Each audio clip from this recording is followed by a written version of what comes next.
Hi, in this tutorial I'll be creating a visualizer, audio visualizer, using SuperCollider and Processing. Really, some of the concepts we'll be looking at is how to send data to other programs in order to use for visual means. So we'll be covering a couple things: amplitude tracking. We're going to track the amplitude of some sounds. We're going to be looking at very simple sampler, how we can play sound from buffers. And we're going to look at sending messages. And the technique I'm using here really is kind of a demand rate or demand type of message sending. So I'm actually going to be using processing and creating a patch that actually asks for data from SuperCollider, and then SuperCollider will send it over to processing. So it can be done on processing's demand. In other words, its frame rate or something like that. So it's a little bit smoother visualizer. So let's simply get started now with creating a basic sampler in SuperCollider. We're going to play a sound file back, basically. That's what we want to do from a buffer. Okay, so the first thing we want to do is we want to create an audio buffer, and this basically is just loads an audio file from our hard drive into our memory. So I'll call this B1, for example, and I'm going to use the buffer object there.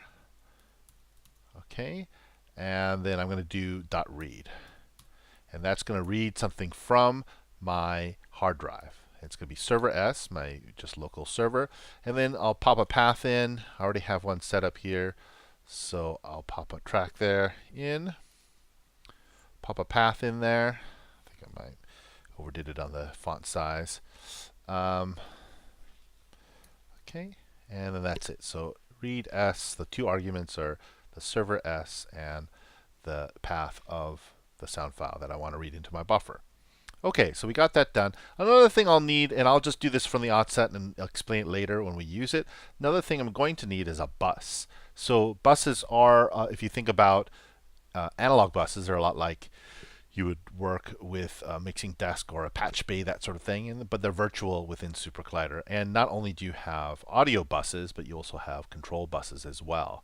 So you can make virtual sort of buses there where you send data and then you draw from it, just like you would, say, a patch bay or something like that.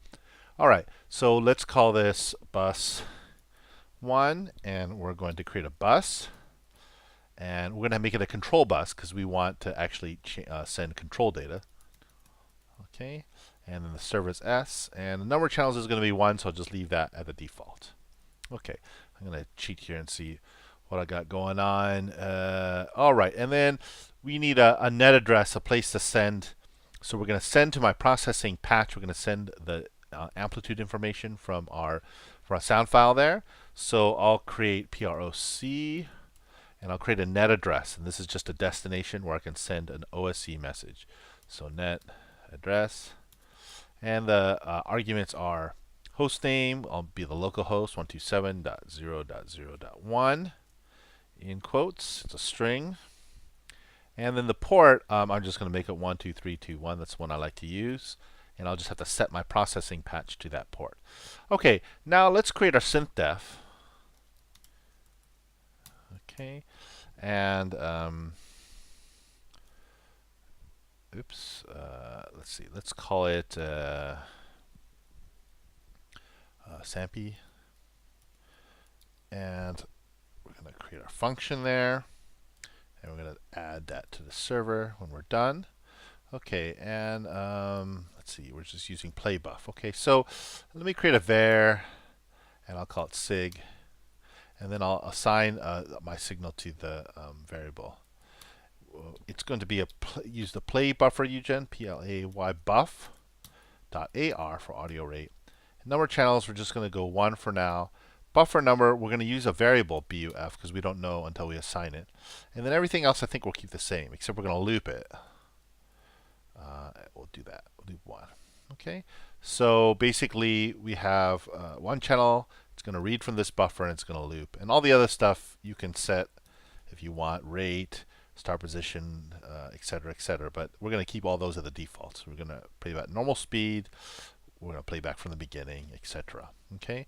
And you notice I made an argument there, buff. So we need an arg buff. And we're not going to give it a default because we don't know what buffer we're going to use ever. And there's maybe not a default buffer.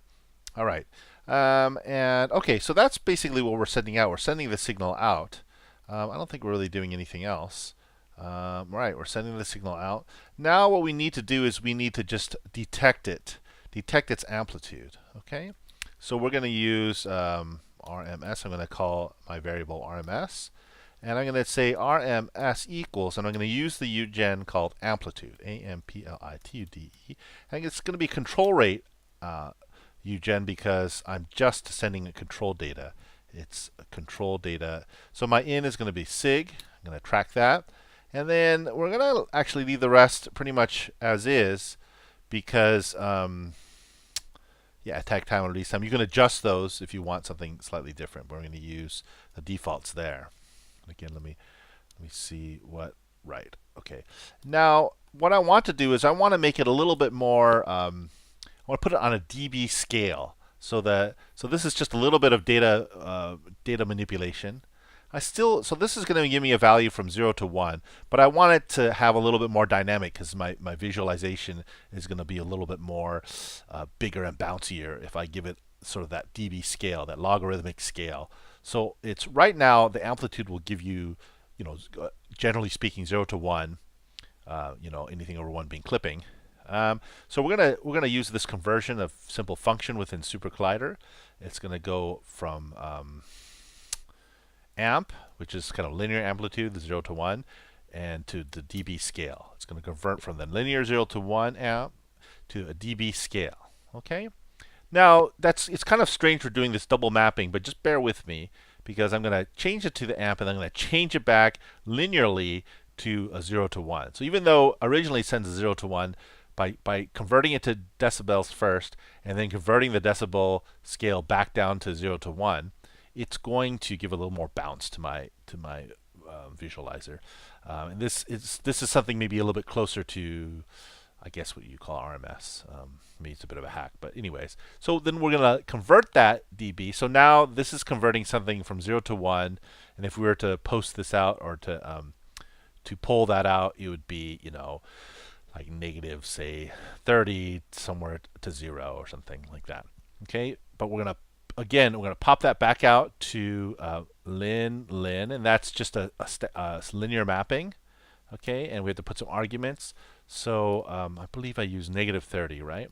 Okay, so we're going to map this, even though it was 0 to 1, map it out to something that's negative 30 to say 0, and then we're going to map that back, negative 30.0 to 0.0, back out to 0 to 1. Between negative 30 is going to go to 0 to 1.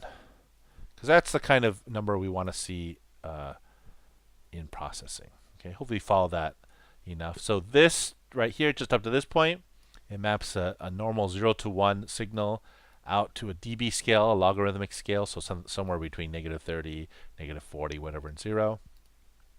Then that maps that back out in the linear mapping, 1 to 1, from that scale that now I have dB negative 30 to 0 back to the 0 to 1. Okay, and again, it's just going to make that a little bit bouncier. All right, and now I'm going to send both. I want to hear my signal. I want to hear my buffer, as well as I want to send out the amplitude tracking to a control bus. Okay, so I'm going to say, and I'll make an argument as to which bus I send it out to. I'm going to call it K bus, KBS, maybe like that. Okay, and I'll say out. Okay, and we're going to use the control rate because this is the amplitude, and we're going to send it out to the bus KBS, which is our argument, which we'll set later. And what are we going to send out? The RMS, which is our amplitude tracking. Okay, but also I want to hear it, so I'll use out.AR, audio rate. I'll send out to just channel. You can change your bus if you want, but I'll just send it to the left channel, my left speaker for now. And what am I sending out? The sig, right? The signal, which is my buffer. Okay, so that should do it for our synth-def. Now let's set up our demand rate system. So meaning that we're expecting another application or someone from the outside to send us a message saying, I want the amplitude of your whatever you're playing right now. I want to know what that signal is showing right now. And then and when we receive that message, we'll say, okay, fine, you want to know, I'll send it back to you. And then we're going to send it back with this amplitude. And we're going to grab that from that control bus. Okay, so this is how this looks. We're going to set up an OSC def, okay, and again, the basic syntax would be, it's a method with arguments, and it has a name, a local name for use within, I keep doing that, SuperCollider. We'll call this getAmp. And then it has a function that's what runs when it receives this OSC address or name, and we're going to call that name getAmp as well. Okay, and just, oops, wrong. The slash is going the wrong way. OSC messages always have this backwards, so that / I guess is what you call it. Okay, so it's going to wait for getAmp, this / getAmp, and then when it gets it, it's going to run this function. Okay, right now it's blank, so I'll just put a couple lines in there.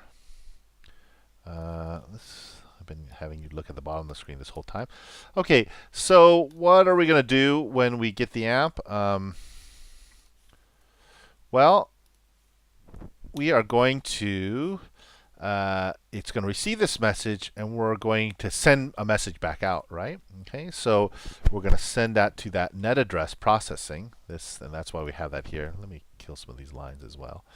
Okay, we're going to send this to this net address, and so it's going to be PROC, and we're going to do send message, SEND MSG. Okay, and then the first thing it looks for is the address it wants to send it to. So the OSC address will be something like amp1 maybe. We can distinguish.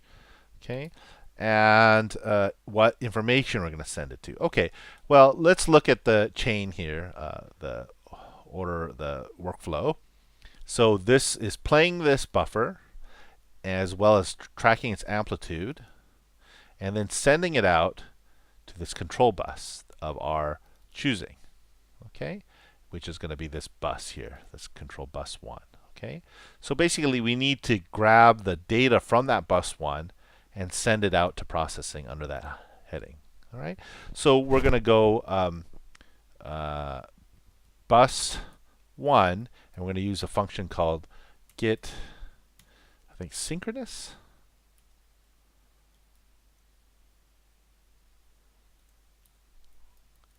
Okay, get synchronous. It'll get a synchronous.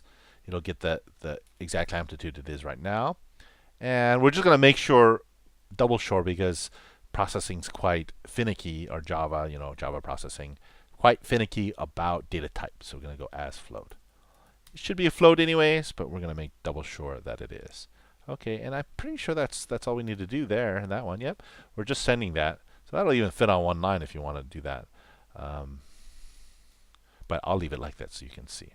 Okay, so we have our OSC def, we have our synth def, we have our buffers, and et cetera, et cetera. So, and then we finally just need to start our synth, and we'll just call it S1 equals synth, and it will be the sampy.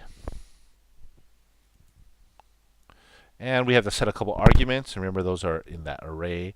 It's looking for buff, so we'll say buff. And I think we called our buffer B1, tilde B1. So we can get, so we can see. Let me make it slightly smaller. Okay. Tilde B1. That's going to be our buffer. And we need to designate the control bus, which it's going to send out to. And that's going to be KBS, the argument. And it's going to be tilde bus 1. Okay. So we'll send this sample out to bus 1. All right, so let me boot my server. Okay, and we're going to send all these things, and then we can play our synth. Okay, so that's playing that buffer now, and now it's, so if we run this, if I just execute this, you can see it'll print out 0, and then it's giving my, see in the post window here, it's giving the current amplitude. Okay, and that's what that's doing. It's just going to grab that and then send it back out to processing. Okay, so let me kill this for now. Okay, we're going to kill that for now.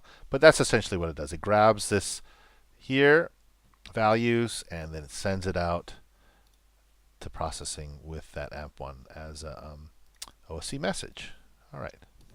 Okay, great. So that's pretty much the SuperCollider side sorted. I'm just going to show you one thing, which is a bit, if you sometimes are tired of just executing things in number of steps, you can use these brackets, these parentheses, and that'll send everything all at once if you want. Okay, but sometimes you have to do things in certain order, so I have to send all this other stuff before I send my synth. So I'm going to use this routine. I'm going to just to time it. So I'm going to go fork, which creates a routine out of all this business. Okay, and I'm going to put the curly bracket down here. Let me make it smaller so you don't really need to see the text so much. Okay, so fork that, and if I select all and go to edit, auto indent, it's going to send everything over. Okay, so that's forked now, and then I can also even have my server boot too. I'll do s.wait for boot. So it'll boot my server first, and those are also in a function in these curly brackets. So boot my server first, then it'll fork this. And the reason I do this fork business is because I want to put a little distance between running all these things. It can send all these buffers and the synth def and the OSC def, but it needs just to pause a little bit before it sends a synth, because the synth def might not have reached it or the buffers might not reach. So I'll do just it's kind of a precautionary. I think it should normally work, but I'll do 0.1.wait like that. And the reason I had to do the fork is because otherwise you can't use these sequencing unless it's a routine. So it's going to wait 1/10 of a second, 100 milliseconds, and then it's going to send that. And so that should be good. So in this is convenient. So if I recompile my server there, I recompile my class library. So conveniently, it'll just do everything all at once. So if I just click anywhere in here, or if I double click near the brackets, it'll select everything. And if I evaluate that, it'll run like a normal program. It'll just run everything. And it plays my sample and everything. I'm going to free that for now, and I can manually start it up again later. But my OSC def is waiting and running. Okay, so let's switch over to the processing side. All right, and let's see if I have processing. Oh, we don't have it open. All right. Oops. Okay. Is this processing 3? I guess it is. My font big enough? Oh, my font's not big enough. Okay, just bear with me a second. So I'm in processing now. Let's set up our open sound control machinery so we can send open sound control messages back and forth. If you don't already have the library, you're going to have to install it. They made it quite easy here. The import, you can add library. You can search for OSC P5 and then install it here. Mine's, of course, already installed. So I will import my library here in OSC P5, and it'll drag that text in for me nicely. And then I'm going to set up a couple variables. I have to set up my OSC robot or machine. So it's going to be an OSC P5 object, and I'm going to call it OSC. And then also I have to create a destination, a sender, somewhere I can send to. So it's a net address, and it's going to call SC for SuperCollider. Okay, and then I'm going to set these up in setup, void setup. And we might as well take care of the size business here. We'll do size, and make it like 500 by 500, something like that. And then we'll set up our OSC variables. So let's initialize our machine, our OSC P5 machine, OSC equals a new OSC P5 object, and it takes arguments of its context, which is this, which is everything. It's the sketch, and then it's looking for a port. So I think I did 12321, something like that. Okay, so the port number. All right, and that's that sorted. So now after that, it's all set up so we can use OSC. And let's set up our net address, or so we can send messages. It's a destination, a sender. So SC equals a new net address, and it takes the arguments of IP address. So it's 127.0.0.1, which is our local host, and a port number. And the sort of default port number for the SC lang or the client side is 571.120. All right, and that's sorted. Okay, so now what do we need to do? We need to send a message to SuperCollider, and we're going to do it in draw because we want to send a message every frame. And then and then we also want to be able to receive this message. So when we send the message get amp to SuperCollider, it's going to reply with amp1. And so we want to be able to receive amp1. So let's set those things up. So first of all, I'm going to do draw, and I'm just going to send it in draw. So void draw. And it's nice because this is this demand rate sort of concept in that instead of this just chugging it out and sending it to processing, so SuperCollider is just chugging these OSC messages every time it wants to, whatever rate we set it to. It's a demand, so it'll be on processing's frame rate. So every time a new frame comes up, it'll ask SuperCollider for the information, and so it's a little bit smoother. It'll be on the drawing rate. Okay, so let's do a background, and let's make that just black for now, and then we'll set up this sending message. So we'll create a new OSC message.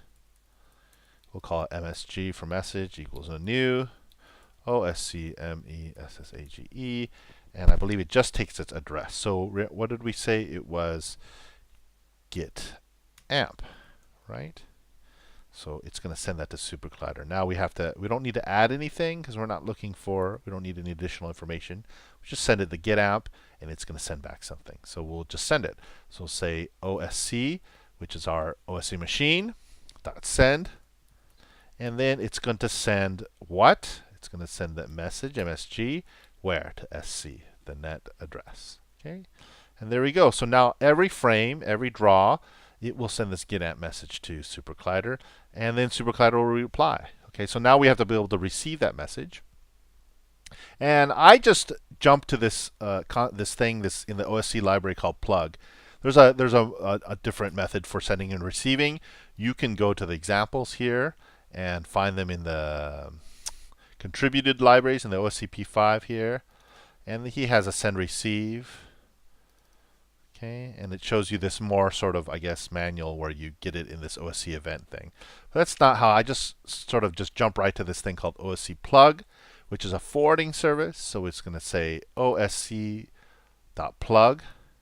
Okay, and basically it takes in a message. It receives OSC messages and forwards it to a function that in your sketch. So I think you needed this. You need a context, yes, because you can plug into classes as well. If you've written a class, you can plug into instances of that class. And then I think the first one is the function you're going to forward it to. So we'll just one called what do I call it? I have a cheat one here somewhere. I don't even have that. Well, we'll call it so this is the function. It's saying we'll just call it new amp. Strange that it takes so long to find a title for my function. And then it's receiving amp1, I think. So this / amp1. Okay. So now we're going to, every time this plug will it's a forwarding service. So every time it receives, it's listening, and if it receives this amp1 OSC name, it's going to forward to this function. So we got to write that function. Let's do that. Void, and maybe a couple extra lines so you're not craning your neck. Void, and we call it new amp. Okay, no arguments yet, but we do need an argument. Oh, and so the other thing is plug, or I guess whatever, Java processing, pretty finicky. It needs to match not only the amount of arguments that come in, but also the data type. So that's why it's so careful to do as float here. So we're just sending the amp1 in this message, and we're sending this one float, which is the value from our amplitude, from our bus. Okay. So we'll do that. We will do float, and we'll say RMS if we want. Okay. So now the float RMS is coming in, and we'll just set a variable to it. So let's make a global variable up here.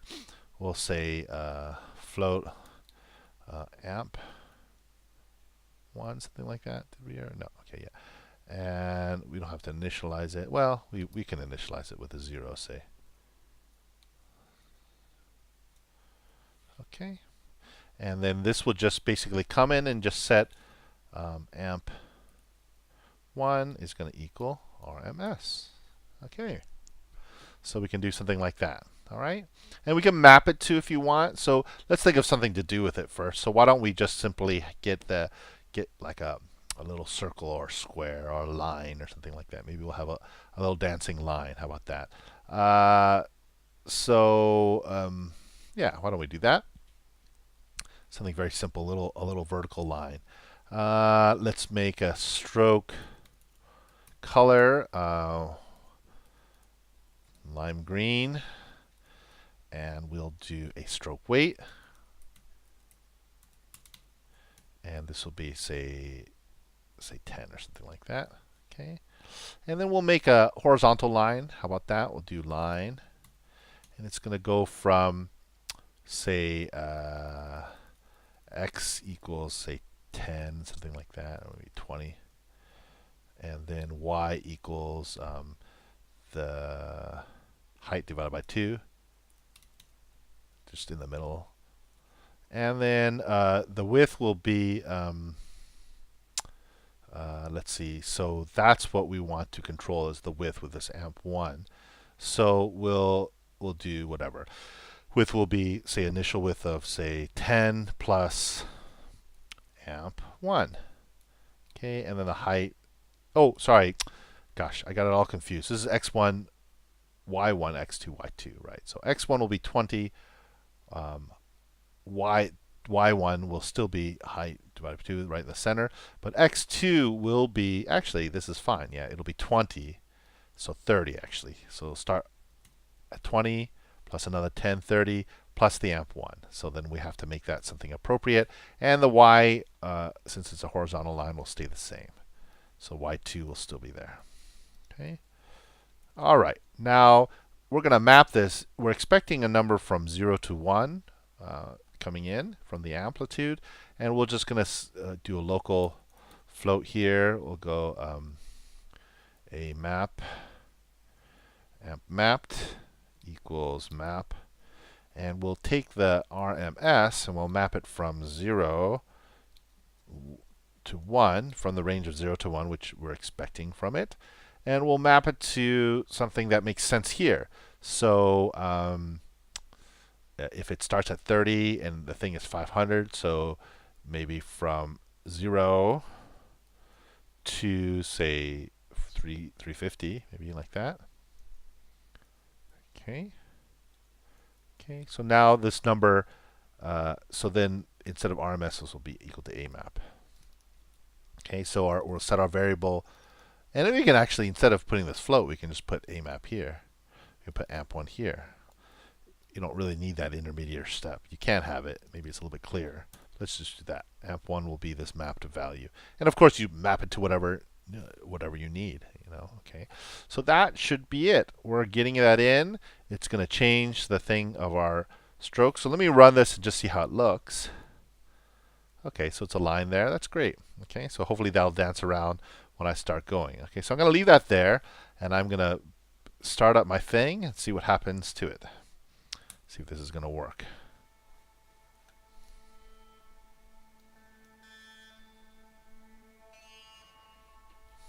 Okay. Oh yeah, there's a little something.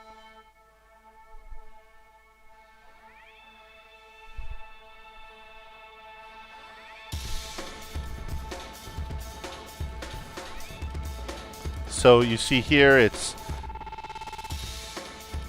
grabbing, every frame. It's asking for it, and it's sending the new amplitude, and then changing the way our line looks.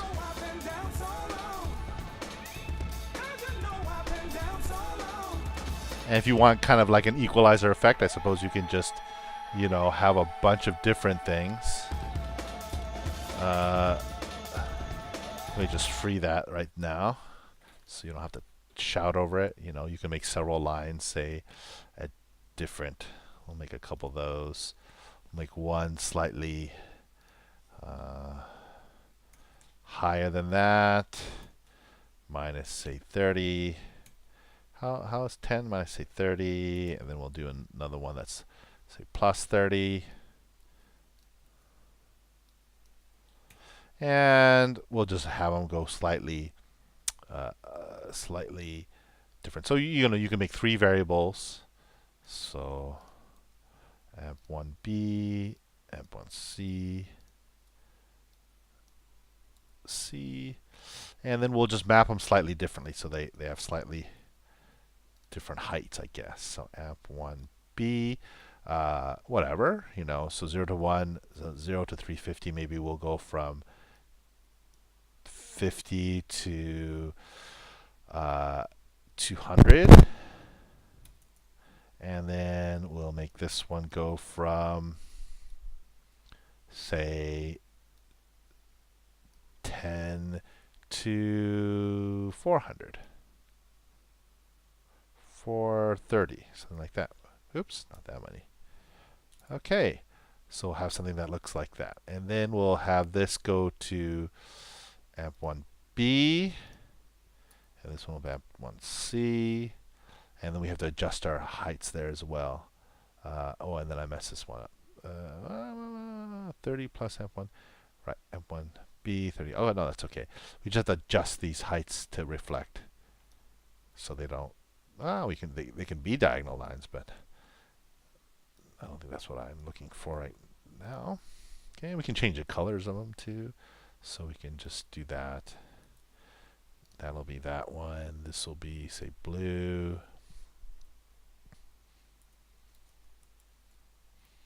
And then I'm sure, I don't know if you know about the color selector, some kind of nice pale blue. What is that?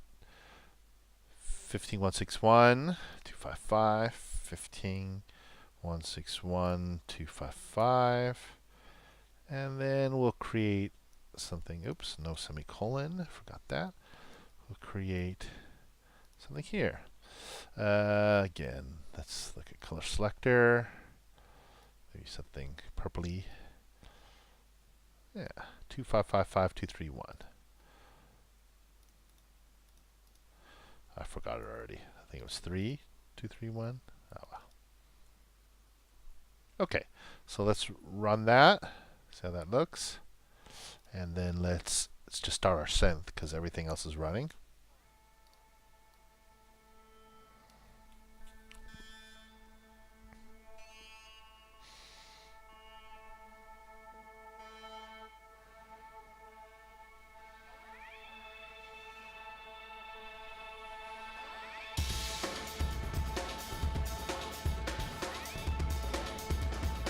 There you go. Okay, and just to end this tutorial, I have a kind of a fancier one I've made. Fortunately, it only works in processing 2. I think this is my computer.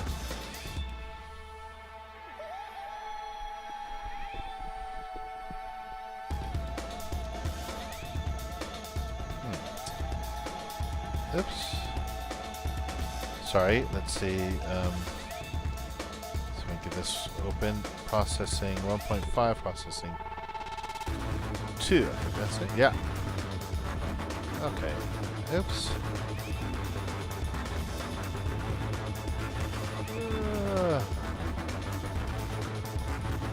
Oh, maybe I have the. Sorry, maybe I have this. Oh. Let's go ahead and save that. Sorry.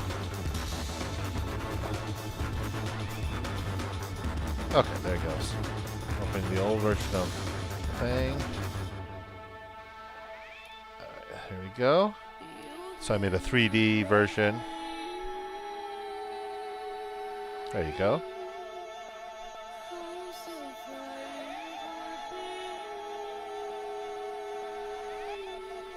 So you can see what you can do is lots of different things. This one has these 3D vertices within a little globe. Okay, well, hopefully you enjoyed that and that was useful to you. Again, the important things being is just transferring data between these two different programs and then learning how to use it. And there's also this concept of this demand rate, so it's a very smooth. My processing sketch is actually asking for the amplitude data from SuperCollider, so it's a very nice smooth rendering. Okay, well, good luck with that, and hopefully that's useful to you as we play you out.